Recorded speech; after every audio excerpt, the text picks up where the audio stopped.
Bienvenue dans l'Instant Rêve, le podcast de l'association Petit Prince. Tu le sais peut-être déjà, mais grâce à l'association, un enfant va pouvoir réaliser un rêve. Un rêve qui lui permet, le temps d'un instant, de s'évader de son quotidien à l'hôpital. Car oui, rêver stimule l'imagination, fait briller des étoiles dans leurs yeux et ravive les sourires. Dans cet épisode, je pars à la rencontre d'un grand petit prince, Aurélien. Il a 25 ans et habite à Paris pour exercer son métier, policier. Aurélien nous partage des effets positifs de l'engagement de l'asso à ses côtés, notamment de solides relations amicales. Imaginez, pour les 20 ans de l'asso, 20 enfants ont passé une semaine au Maroc, sur les traces du petit prince de Saint-Exupéry. Aurélien fait partie du voyage, riche de sens pour lui, comme pour l'asso naturellement. Il nous embarque en immersion avec lui, avec eux, pour revivre un rêve digne d'un conte des 1001 nuits. Belle écoute! L'instant rêve, c'est parti! Moteur, action! Salut Aurélien! Salut Gaël! Un grand merci de venir témoigner et partager ton expérience autour des micros de l'Instant Rêve pour l'association Petit Prince, justement. Première petite question, est-ce que tu peux te présenter? Alors, avec grand plaisir. Tout d'abord, merci à Petit Prince. Merci aussi à toi de faire tout ça. Alors, moi, je m'appelle Aurélien. Je suis un petit prince, enfin maintenant un peu plus grand, quand même de 25 ans. Oui. Je suis né au Bagne, dans le sud, donc c'est une petite ville à côté de Marseille. Actuellement, je suis sur la région parisienne pour le travail. Donc, je suis né. Qu'est-ce que tu fais comme métier? J'aimerais bien faire je ferai le parallèle après, entre guillemets, parce que c'est quelque chose qui me tient à cœur aussi. Je suis fonctionnaire de police sur la région parisienne. Très bien. Donc, vis-à-vis, je pense que ça pourrait être un petit truc pour en reparler un petit peu plus tard, mais vis-à-vis aussi de la maladie, tu sais, la maladie, ce qu'on peut faire, ce qu'on peut devenir, je trouve que moi, c'était vraiment c'était un petit rêve, en fait, le fait de devenir policier.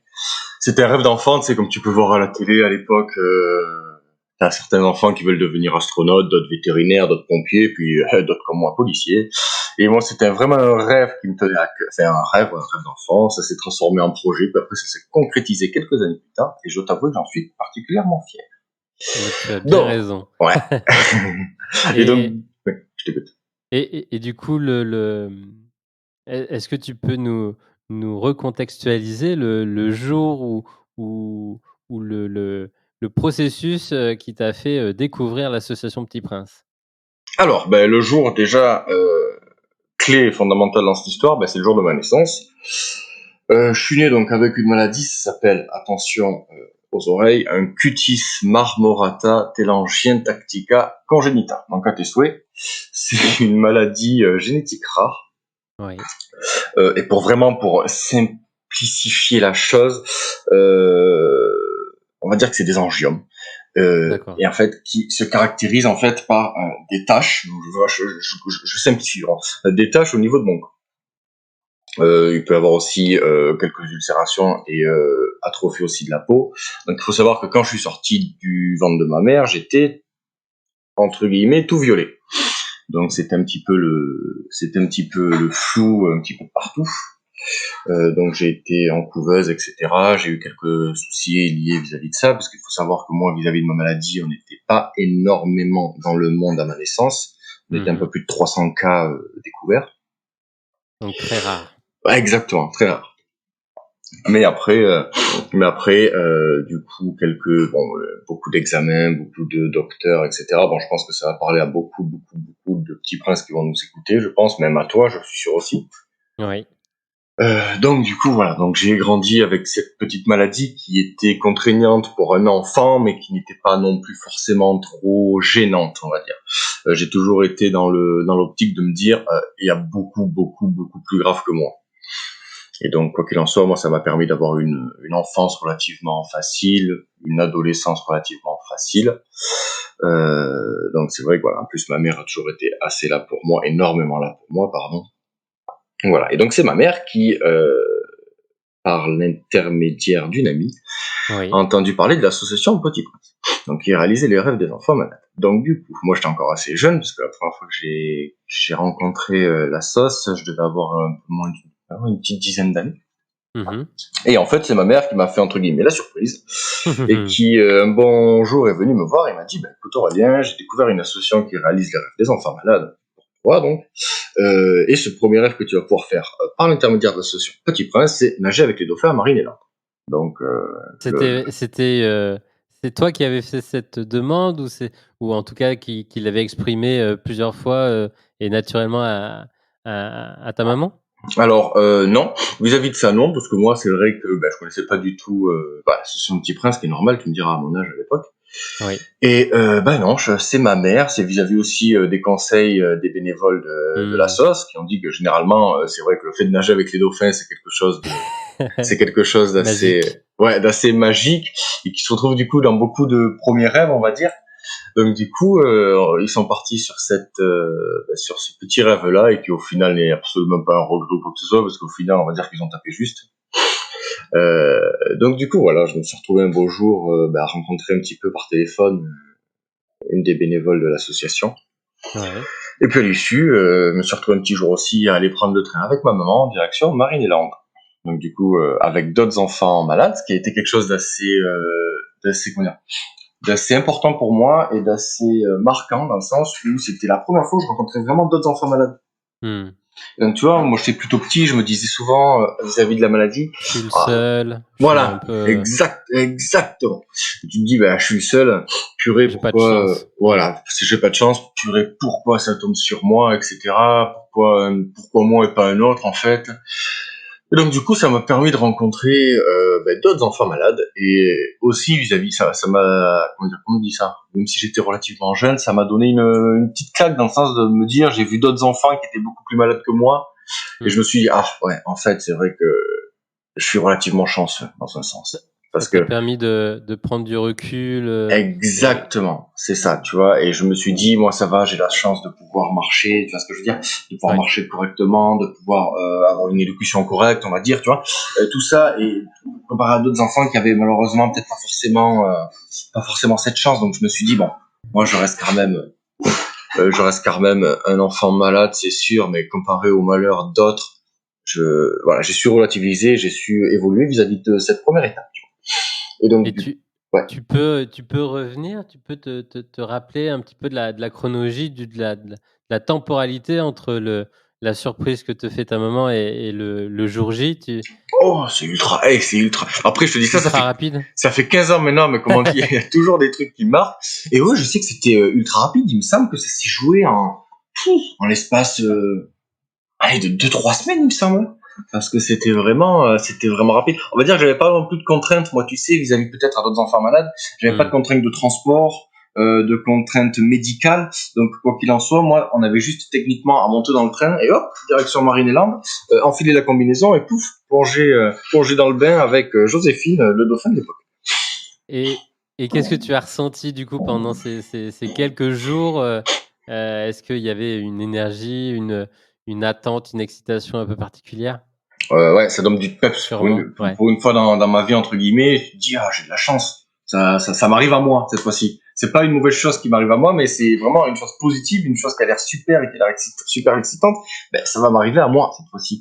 Donc, du coup, c'est vrai que j'ai encore ce vague souvenir, entre guillemets, mais c'est vrai que j'étais super impatient, je me languissais de ça, je m'en souviens encore un petit peu, je m'en souviens parfaitement bien, la veille avant de partir, j'arrivais quasiment pas à dormir, je me languissais, je vais nager avec les dauphins, ça va être quelque chose de génial, et au final, c'est vrai, je suis arrivé le lendemain, on est arrivé à Marine-et-Land, on a rencontré d'autres enfants malades, on a fait connaissance, on a bien papoté, parce que c'est vrai que c'est quelque chose qui n'arrive pas souvent. Ouais. Et donc, du coup, on a fait le petit tour du parc de Marine-et-Land, etc. On a rencontré, et ça, c'est vrai que j'ai fait l'impasse, mais on a rencontré l'association Petit Prince. Donc, c'est vrai que ça reste un immense et un excellent souvenir. Et tu as pu, du coup, nager, tu as pu toucher des dauphins? Exactement. Du coup, je m'en souviens encore, on s'est tous changés, on a mis nos super combinaisons de plongée, et on passait dans le bassin un par un. Et du coup, est arrivé mon tour. Donc, bon, je te dis pas l'excitation d'un enfant de plus de 10 ans qui s'apprête à nager avec les dauphins. Et donc, du coup, hop, on enfile tout ça. Tu as le plongeur, enfin le spécialiste, le dresseur donc, qui vient un petit peu te voir, qui te dit comment faire, etc. Et donc, tu rentres dans le bassin. Et puis, en fait, c'est incroyable parce que voilà, t'as le dauphin, hop, un petit peu plus loin, le dresseur, entre guillemets, fait un petit signe. Et cette immense bête, elle arrive vers toi. Puis, en fait, il nous faisait un petit truc à tous. C'était de tendre la main et le dauphin, en fait, venait poser son museau sur ta main. Ouais. Et donc, du coup, ouais, c'est quelque chose de vraiment, vraiment magique et franchement exceptionnel parce que c'est pas un dauphin quand on passe ça tous les jours, entre guillemets. Ça reste aussi magique dans un certain sens. Donc ouais, c'était franchement une superbe expérience. Et ça a permis, je pense, je parle pour moi et je parle aussi au nom de tout le petit prince qui était là ce jour-là, d'oublier la maladie. De se dire, ça y est, ben en fait, cet instant, il est magique, il est pour moi. Bon, il est pour nous, mais il est aussi pour moi. Et ça permet d'être sur un petit nuage pendant quelques instants et de garder les souvenirs sur ce petit nuage pendant encore longtemps, parce que regarde, même plus de 15 ans après, je m'en souviens encore parfaitement bien. Et donc l'animal justement qui le dauphin, il communique, très, très bien. Est-ce que, je sais pas, est-ce qu'il y a eu un instant où il y a eu un regard, un petit bruit, une complicité? Est-ce que tu l'as ressenti ça? Alors, ouais, au niveau du regard, c'est vrai que je me souviens, une des choses quand il a posé son museau sur moi, ben, c'est le regard. Ben, en fait, du coup, c'est vrai que tu regardes cette bête et tu te dis, en fait, wow, ça reste magique. En fait, ce regard que tu échanges avec cette bête, c'est vrai que c'est... Ah ouais, ça reste quelque chose. Et une fois du coup que tu sors du bassin, est-ce que, ou à la fin, une fois que tous les enfants sont passés, vous êtes passés, est-ce que vous parlez entre vous? Est-ce que tout le monde a pu toucher les dauphins? Est-ce que tout s'est très bien passé vraiment, pour tout le monde? Alors ouais, pour tout le monde, moi, du souvenir que j'en ai, ouais, pour tout le monde, c'est un instant magique. Je crois qu'on s'est tous dit dans notre tête, on veut y retourner. Et, et on s'est dit, mais c'est déjà fini. Mais ouais, on y... ouais, c'est vrai que ouais, on s'est tous regardés, on s'est dit c'était un instant magique. Et je crois que personne n'a regretté. Tout le monde, bien entendu, était plus qu'heureux d'avoir pu vivre ce moment assez exceptionnel. Bah, c'est vraiment la mission et ce qui est magique avec, l'association, c'est sûr. Je l'ai évidemment vécu aussi. Mmh. Et donc est-ce que vous avez pu garder contact, avec les autres enfants? Alors non, pas Difficilement? forcément, parce que comme je te dis, on était vraiment très jeunes, donc après, Ouais. ben voilà, ça reste... C'est pas le portable ou les réseaux comme aujourd'hui? Voilà, à l'époque, c'était plus le Tamagotchi et la cabine fixe, on va dire. Donc du coup, ouais, c'était plus compliqué, il y a moins de réseaux, etc. qu'aujourd'hui. Donc non, pas forcément garder de contact avec ces petits princes ce jour-là. Par contre, sur le second rêve que j'ai pu réaliser avec Petit Prince et non des moindres, le voyage au Maroc pendant une semaine. Ouais, on va en reparler. Ouais, on va en reparler. Pour ça, je tease un petit peu le truc, mais je sais qu'on va en reparler. Du OK. coup, ouais, là, sur ce voyage-là, j'ai gardé des contacts et je me suis fait un très très très bon ami que je vois encore très souvent, avec qui on reste énormément en contact, qui a pu me faire aussi avancer dans la vie. Donc, ouais, c'est quelque chose OK. sur ce voyage-là, ouais, beaucoup de contacts. Magnifique teasing. Et donc justement sur, déjà ce 1er rêve, est-ce que, donc tu as pu le partager ou en reparler et le faire un petit peu plus, on va dire vivre, avec, ton entourage à l'école, ton instituteur, institutrice ou la famille? Comment tu l'as partagé? Alors déjà, j'ai pu le repartager par le biais des photos de l'époque, parce que ma mère avait pris énormément de clichés. J'ai Ouais. encore la photo où je suis dans le bassin avec le dauphin avec son museau dans ma main, dans la Elle est paume de ma main. encadrée celle-là. Exactement, elle est encadrée. C'est ma mère qui a l'original, donc je lui laisse quand même parce que c'est un peu grâce à elle tout ça. Et donc oui, donc après tu rentres, hop, on quitte Marinella, on en reprend le train direction la maison, puis après le lendemain, oui, le lendemain et les jours suivants, tu en parles un petit peu tu en parles à la famille, tu leur expliques toujours des étoiles plein les yeux parce que l'émotion elle est encore franchement là et tu dis ce que j'ai vécu, purée, c'est inoubliable et c'est simplement magique. Donc tu parles de ça à la famille, au papa, à la sœur, à la famille proche. Et puis aussi à l'école, j'en avais parlé parce que du coup, merci Petit Prince, j'avais raté un jour d'école.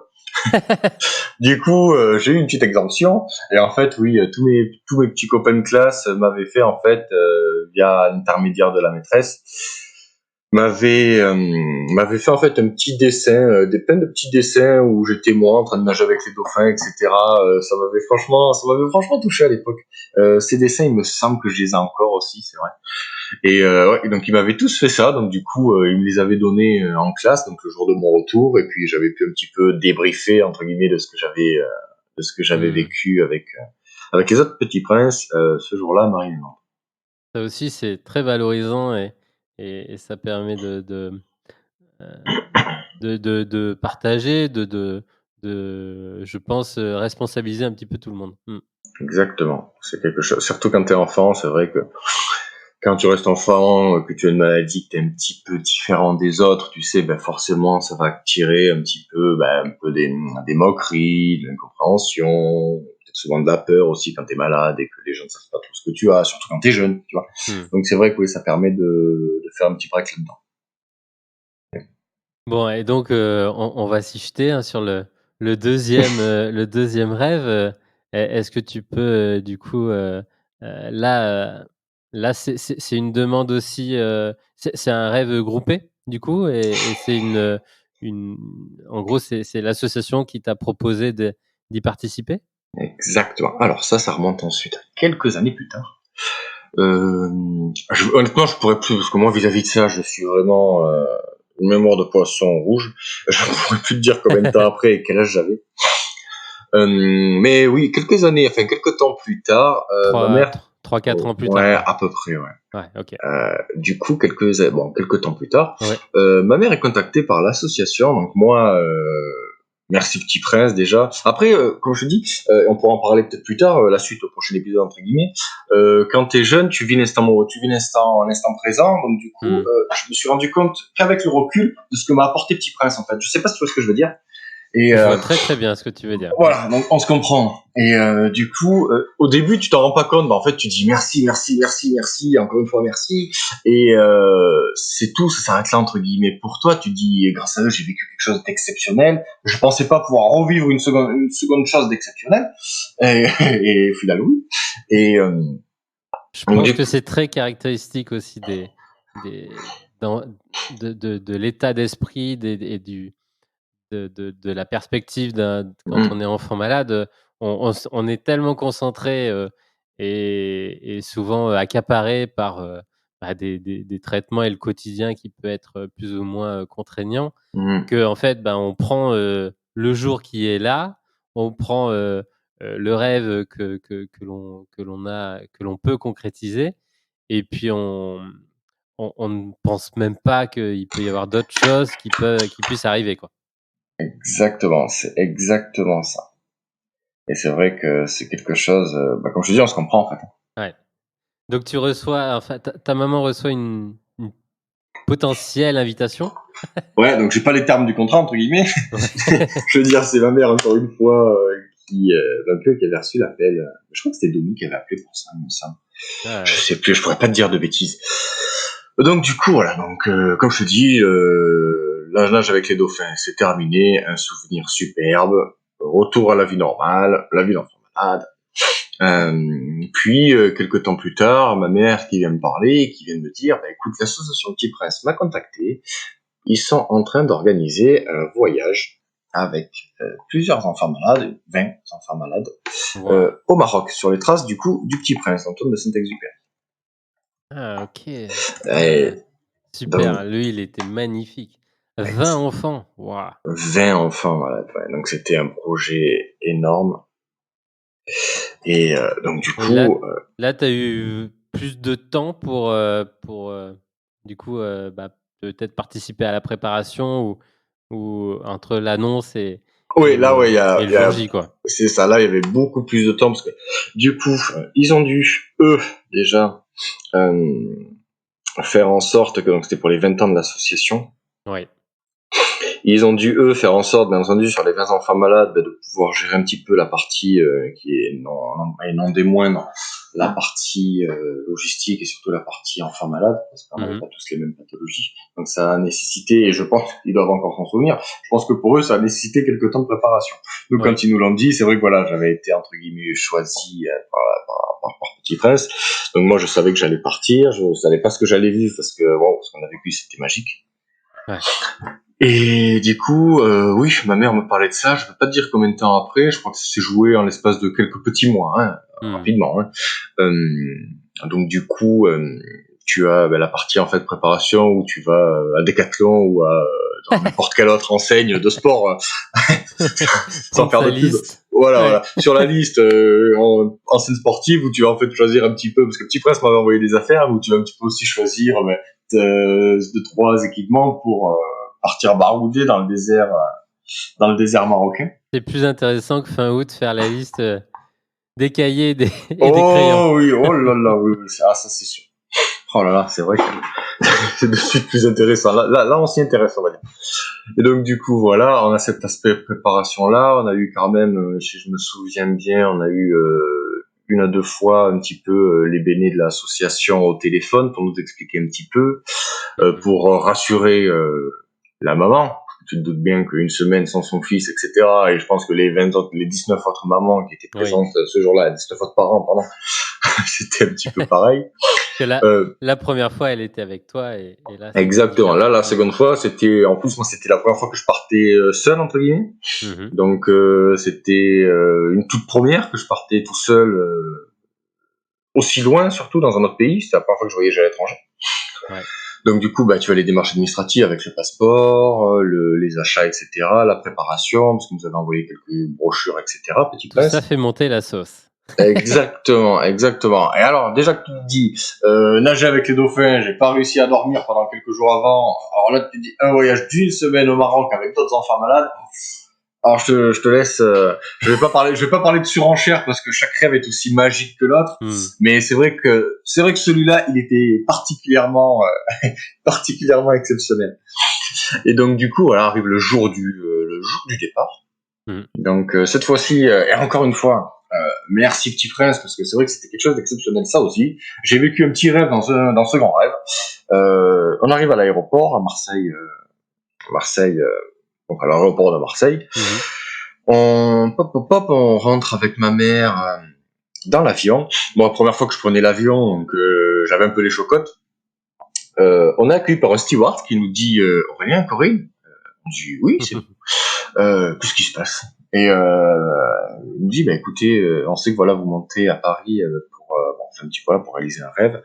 Il nous dit voilà, on a été contacté par l'association Petit Prince et il voulait voir avec nous si nous pouvions éventuellement nous faire monter en fait en cockpit, en cabine, avec le pilote et son copilote pendant la durée du voyage. On peut savoir 45 minutes entre Marseille et Paris. Donc, génial. Ouais, là, je m'attendais à partir 1 semaine au Maroc, mais je m'attendais pas à vivre ça aussi, tu sais.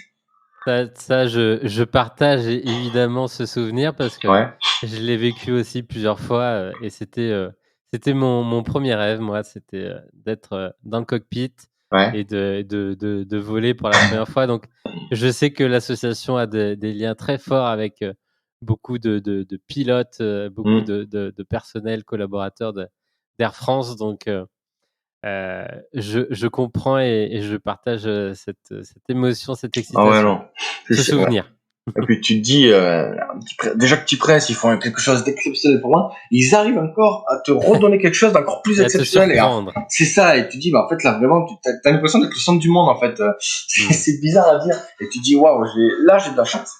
Et donc du coup voilà, le pilote super sympa, le copilote super sympa, ils me mettent le casque où j'entends toutes les communications, etc.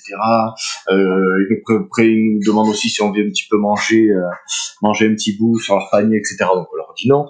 Et puis après voilà, je crois que c'était j'avais peur de l'avion, mais à partir de ce jour-là, j'ai plus peur de l'avion.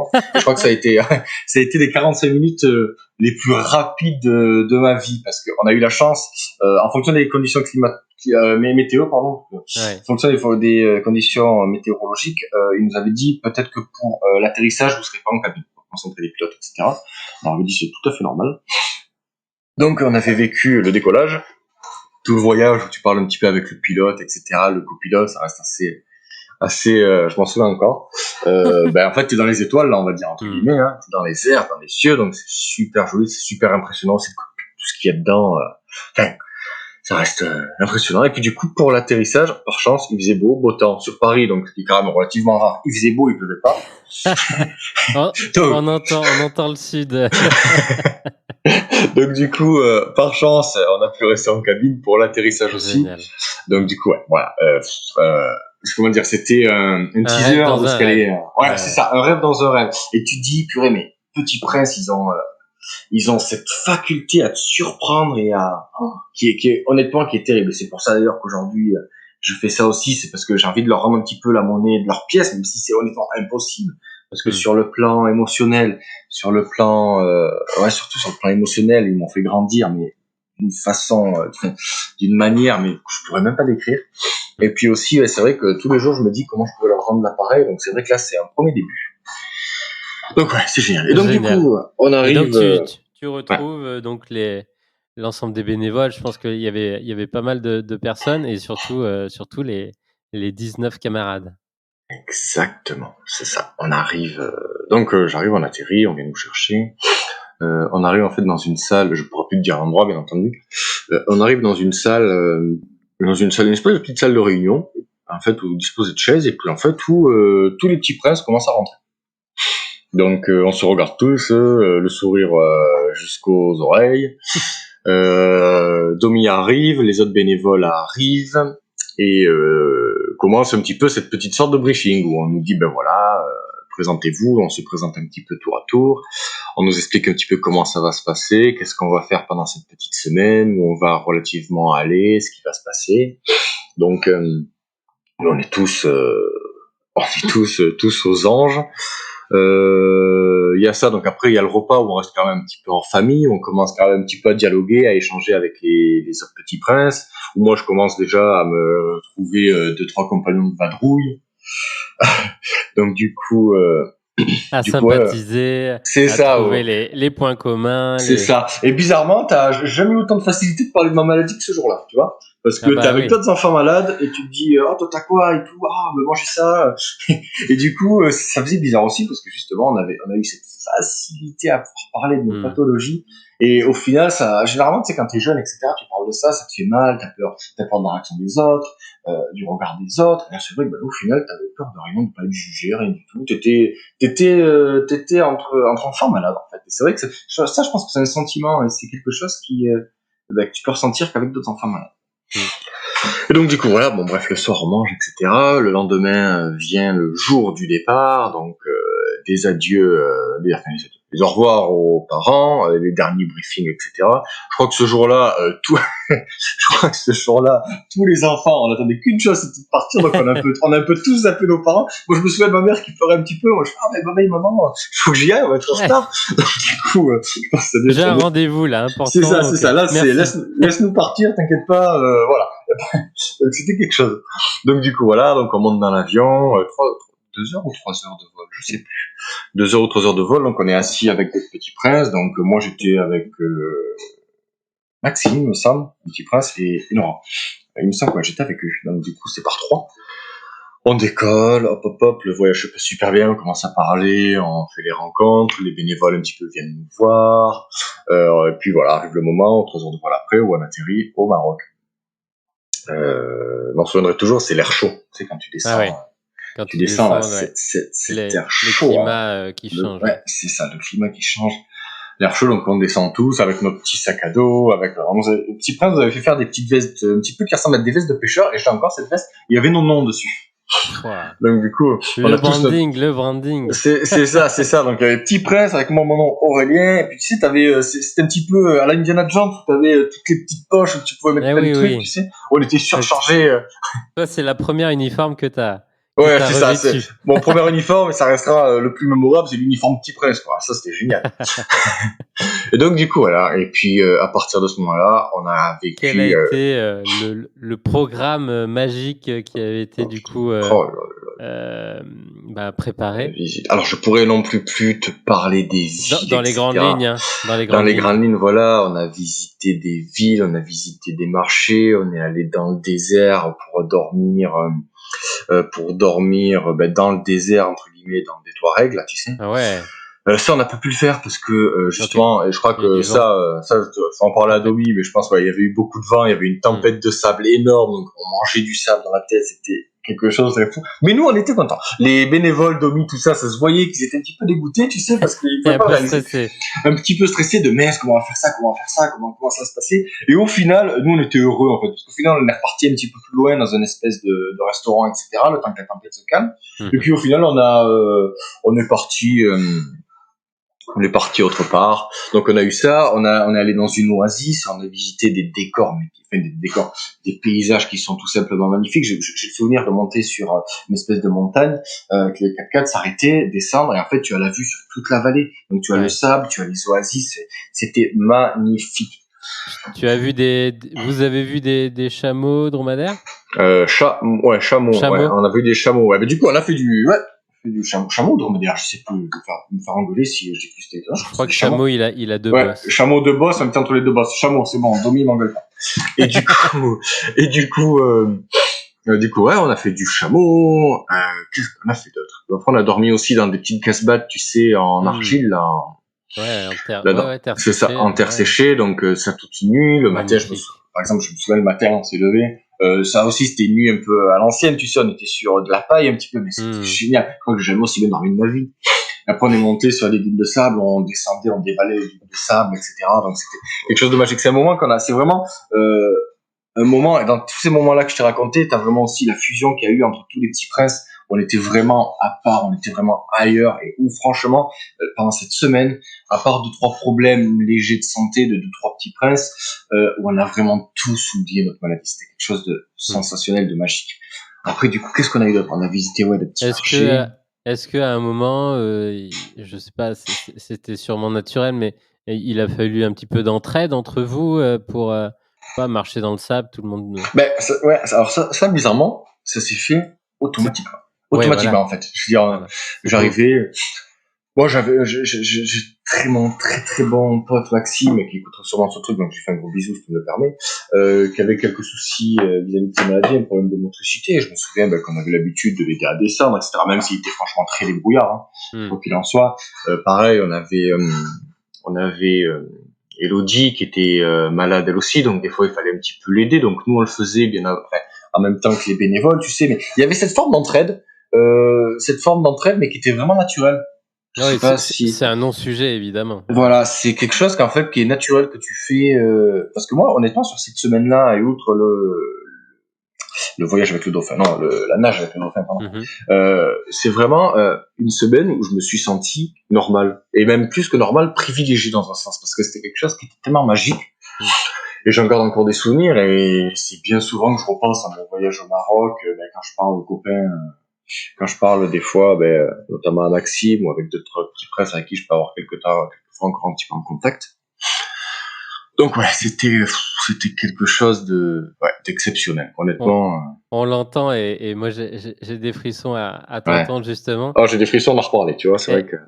Est-ce que si on prend un maximum de recul du coup et qu'on comprend un petit peu ce que ça a enclenché, ce que ça du coup permis du coup dans ta vie d'adulte, donc on comprend que tu es encore très proche de Maxime. Donc là c'est chouette de voir que les échanges, la communication a pu du coup s'opérer et rester. Comment ça s'est passé, pourquoi Maxime et comment vous avez conservé ce lien? Écoute, je me souviens, généralement, en fait, on dormait, c'était un petit peu en groupe, et du coup, généralement, quand je dormais avec Maxime, notamment, et Simon aussi, avec qui je suis resté en contact. Et donc, ouais, c'est vrai que tu sais, les soirs, en fait, que ce soit dans les hôtels ou en fonction de là où on dormait ensemble. Donc après, forcément, tu sais, dans les véhicules, on était aussi ensemble. Donc, t'as forcément des petits groupes, tu sais, qui se sont créés dans le groupe. Mais je veux dire, je veux dire, voilà, nous on était, bon, tout le monde se parlait bien entendu, hein, et mais du coup c'est vrai qu'il y a eu cette petite affinité qui s'est créée notamment avec donc 2-3 petits princes, et ouais, donc du coup après tout ça, on est resté en contact. Ça peut être aussi par exemple Simon, par le biais de Simon, par le biais d'Enora, par le biais d'Elodie, enfin bref, énormément de personnes aussi, et donc du coup.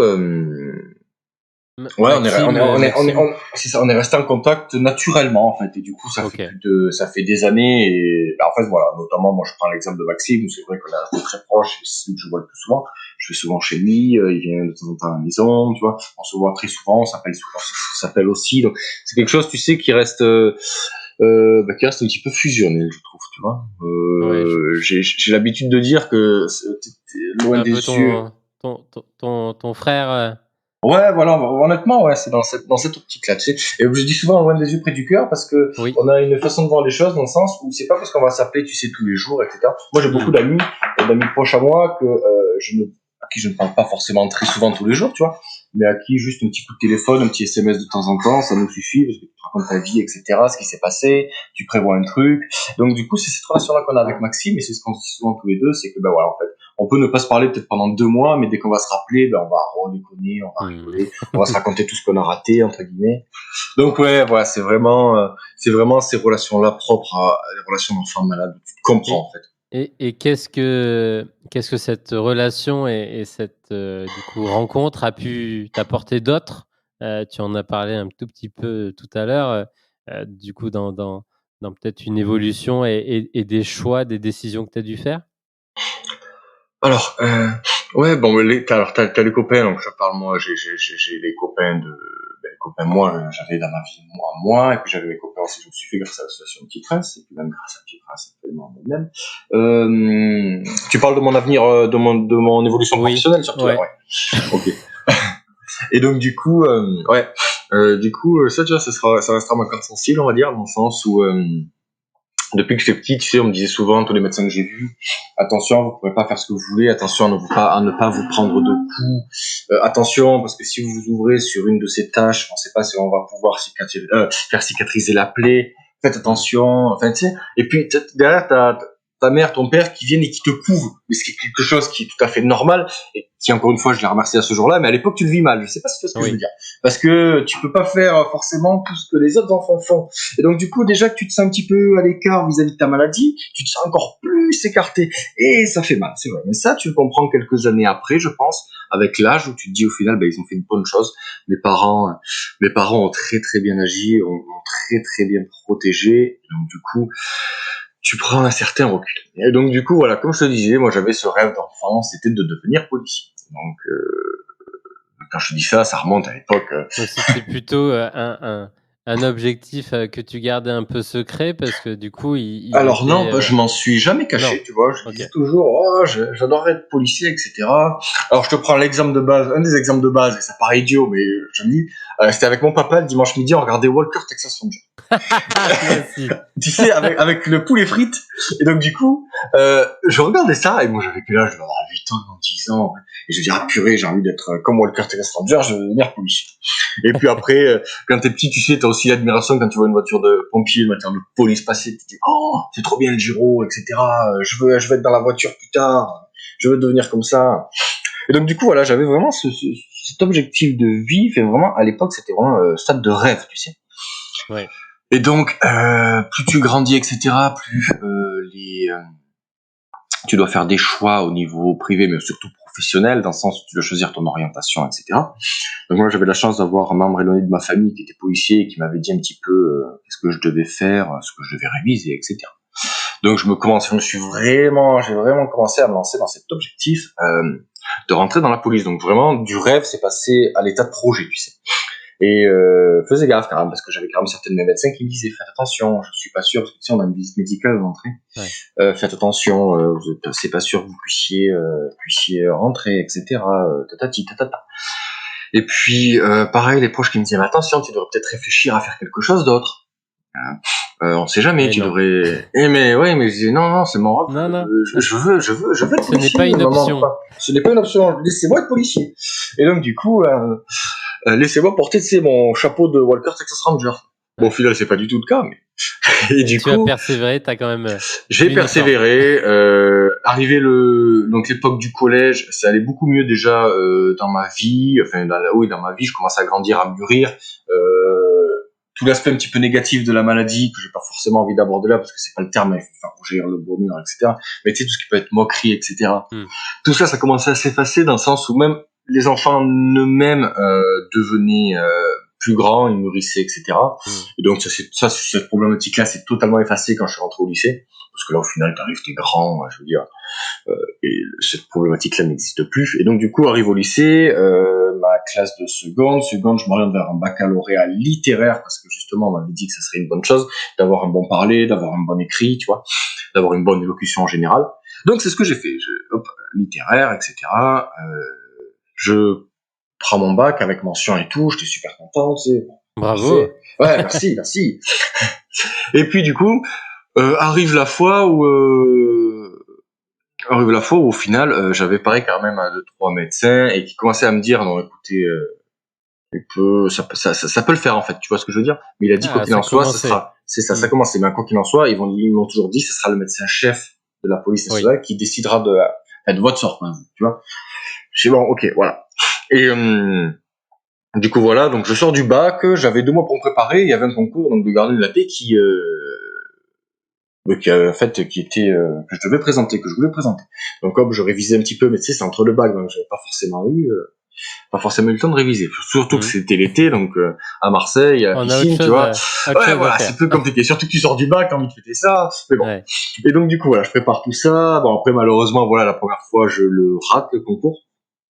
De très ça peu arrive, parce que voilà ça arrive, etc. Je savais que de toute façon j'avais 18 ans, je me trouvais un petit peu jeune, je voulais quand même attendre, j'aurais bien aimé rentrer à l'âge de 20 ans dans la police. Je me suis dit ce serait un bon âge que je profite un petit peu de la vie de ma vie dans le sud. Donc du coup voilà, j'ai raté de très peu, mais j'étais pas forcément dégoûté, tu sais. Je me suis dit bon voilà, pour l'instant c'est mon objectif. Tu as appris et vu comment ça se passait. Exactement. Donc c'était mon objectif, je voulais pas faire autre chose, c'était pas autrement, c'était comme ça. Et c'est pas ce jour-là, et notamment sur cette étape-là de ma vie, que ma maladie allait m'enquiquiner, tu vois ce que je veux dire.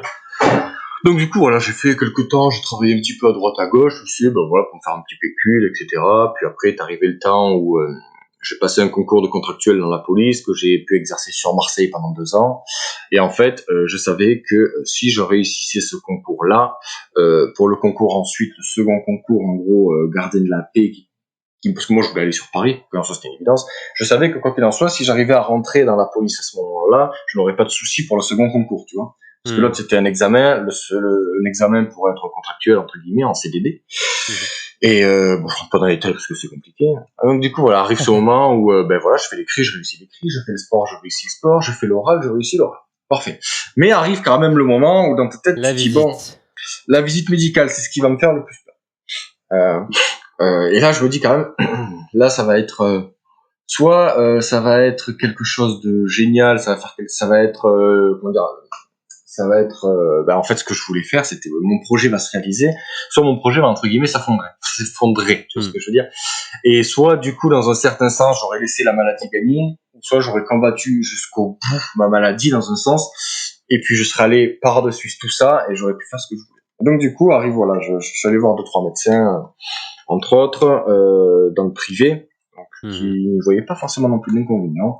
J'ai eu des lettres, etc., de médecins. Donc tu te prépares quand même. Je me suis préparé, oui, j'ai pas laissé ça. Là, tu prépares, tu prends des options, tu prends des munitions, on va dire. Exactement, je prends les munitions, je mets tout ce qui est à mon côté au niveau médical, parce que là, quoi qu'il en soit, même si ça reste un médecin-chef, je me suis dit quand même, en ayant d'avis de plusieurs spécialistes, et ceux qui vont tous donner, notamment aussi mon médecin qui me suivait depuis très longtemps. Donc voilà, arrive le jour de la visite médicale, donc je peux t'assurer que j'avais relativement peur. Et donc du coup arrive ma visite au médecin, le médecin m'ausculte, il me dit bon, écoutez, déshabillez-vous monsieur, etc. Ah, qu'est-ce que c'est ça? Donc j'explique succinctement ce que c'est ma maladie, voilà, c'est ça, tenez, j'ai un avis de médecin, etc. Il dit écoutez, c'est bon, il y a pas de souci. Et donc à partir de ce moment-là, la libération. Libération. Moi je ressors, j'avais la gorge nouée, j'avais envie de pleurer, je m'en cache pas, je me suis dit bon, c'est bon, j'ai réussi. Et donc du coup voilà, à partir de ce moment-là, la libération, c'est à partir de ce jour-là, je crois que je me suis vraiment affranchi de ma maladie et où je me suis dit Elle est pas contre moi, elle est avec moi. Tu vois? Et où je me suis dit, c'est une force, c'est ça, c'est une force. C'est ce que j'avais envie de dire, parce que tu sais, avant de préparer cet entretien, je me suis dit, faut que je dise ça, mais au final, en fait, c'est total de l'impro, entre guillemets. Mais s'il y a une chose que je veux dire aux petits enfants malades qui vont nous écouter, etc., c'est que même si malheureusement la maladie c'est quelque chose de très compliqué et quand tu es jeune c'est quelque chose d'extrêmement dur à vivre, à supporter, dis-toi que quoi qu'il en soit, plus tard tu vas apprendre à vivre avec et que justement cette maladie-là, ça va devenir une force de caractère. Voilà, c'était le truc que je voulais dire. Vraiment bravo et merci pour tout ce témoignage, Aurélien. Donc aujourd'hui, tu es heureux et policier. Exactement, je suis heureux et policier, je suis à Paris, je fais exactement ce que je voulais faire. Ma maladie, malgré la trentaine d'opérations que j'ai pu avoir dans mon enfance, ne me pose absolument plus de problème.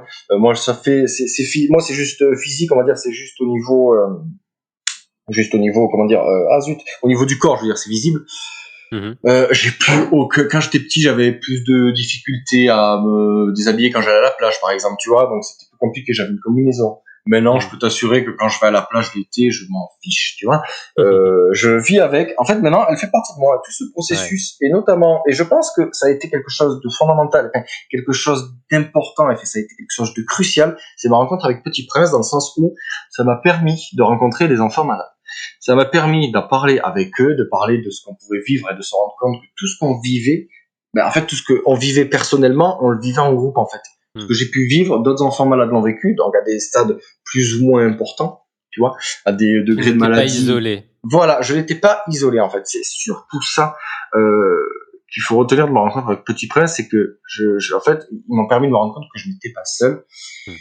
Et c'est surtout Petit Prince qui m'ont permis de réaliser, par le biais de rêves, etc., que le rêve que j'avais moi, mon rêve qui était propre à moi, je pouvais le réaliser. Et que rien ni personne ne peut t'en empêcher. Et c'est ça qui est quand même relativement exceptionnel. Exceptionnel et super témoignage. On est ravis vraiment d'avoir pu l'entendre et je suis ravi de pouvoir le partager. On arrive du coup à la fin de cet échange. On a deux, trois petites questions encore qui sont propres à l'instant rêve et à l'univers du coup des Petits Princes. Est-ce que si tu devais dessiner du coup cette expérience et un petit peu personnaliser ta maladie, qu'est-ce que tu dessinerais? C'est-à-dire dans quel sens tu veux? Comment tu matérialiserais, comment tu dessinerais ma maladie? Ta maladie, ouais. Un autoportrait. Parce que ma maladie, c'est moi. Oh, tu vois ce que je veux dire? Oui. Voilà. Oui. C'est... Avant, je t'aurais dit... il y a quelques temps, quand j'étais plus jeune, sur l'expérience d'un petit enfant malade, etc., je t'aurais dessiné ma maladie, j'aurais fait peut-être une tête de mort, un truc qui me correspond pas, qui est dissocié de moi. Et en fait, maintenant, voilà, comme je dis, un autoportrait dans le sens où en fait, elle fait partie de moi, et sans elle, je serais pas ce que je serais devenu aujourd'hui. Sans elle, notamment, et sans, je tiens quand même à le dire, et sans aussi Petit Prince. Parce que honnêtement, il t'apporte quelque chose, mais c'est au-delà de l'explicable, je pense. Et il t'apporte cette force, parce que moi, je sais que tous ces petits rêves-là, parce qu'après, voilà, j'ai eu la chance quand j'étais plus grand, quand j'avais 18 ans, j'ai eu la chance de faire un autre petit rêve aussi avec Petit Prince, qui était un petit rêve, qui reste quand même exceptionnel, mais qui permet quand même de te dire que même après, t'es pas oublié, et que même après, quand tu deviens grand, et que t'es plus mûr, plus mature, ils sont toujours là, quoi qu'il en soit, tu sais, à te rappeler que, attention, on a été là quand vous étiez petit, on sera même là quand vous serez grand. Et encore une fois, aujourd'hui, avec cette interview. Et puis j'avais aussi fait la réunion pour les 25 ans de Petit Prince avec Disneyland qui avait été privatisé, etc. Donc c'est vraiment très très complet et un vrai suivi. C'est ça, exactement. Et je partage et je ne peux que renforcer vraiment tout ce que tu viens de partager et de dire dans cet état d'esprit et dans ce qu'enclenche et ce que permet dans la durée en fait et sur le long terme ce que permet de comprendre et de réaliser au-delà de réaliser et de concrétiser des rêves d'enfants. Ça nous montre que vraiment tout est possible et avec de la persévérance, en étant évidemment bien entouré, bien enveloppé d'amour, on peut aller très très loin et faire beaucoup de choses. Exactement ça.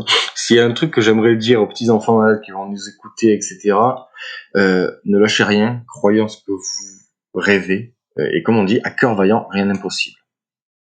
Bon, on va finir là-dessus. Vraiment, merci beaucoup. C'était la dernière question et tu m'as devancé. Donc, vraiment, bravo et longue vie. Merci beaucoup. En plus de ton rêve nous permet souvent d'être protégés aussi. Donc, il y a aussi une continuité, je pense, derrière tout ça. Donc, merci beaucoup, Aurélien. De rien. Alors, si je peux juste placer un petit dernier mot pour les remerciements. Merci à toi, Gaël. Parce que ce que tu fais, ça va être très très beau, je pense. Le résultat va être exceptionnel. Donc, merci à toi de prendre tout ce temps, etc. pour Petit Prince. Et bien entendu, un grand merci, un énorme merci à Petit Prince. Voilà, je pense que juste des remerciements, ça suffit pas parce qu'ils en ont tellement fait. Mais bon, voilà. Je préfère le redire quand même pour être franc avec moi-même. Mais voilà, un énorme merci parce que Petit Prince, ce que vous faites, c'est exceptionnel. Ce que vous apportez aux enfants malades, c'est tout simplement exceptionnel et c'est honnêtement nécessaire. Merci beaucoup. À la semaine prochaine avec un nouvel épisode et vraiment voilà. Merci, c'est le vrai mot de chaque épisode, mais c'est important. À très bientôt, Aurélien. J'espère qu'on aura la chance de se rencontrer. J'espère bien, avec grand plaisir.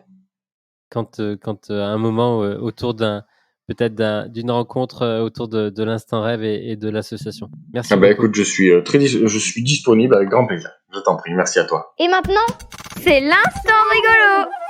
C'était une princesse qui était plus jeune, une ado de 12 ans, Emma, qui rêvait de rencontrer Aya Nakamura, c'est la chanteuse que tous les ados adorent, qui chante au Jaja, etc. là.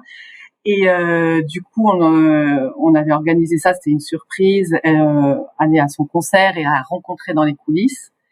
Et du coup, moi, à l'époque, c'est vrai que j'avoue, je connaissais pas trop Aya Nakamura, c'est il y a 2-3 ans. Et je me suis dit, pour pas être trop ridicule, va falloir que je potasse un peu son répertoire.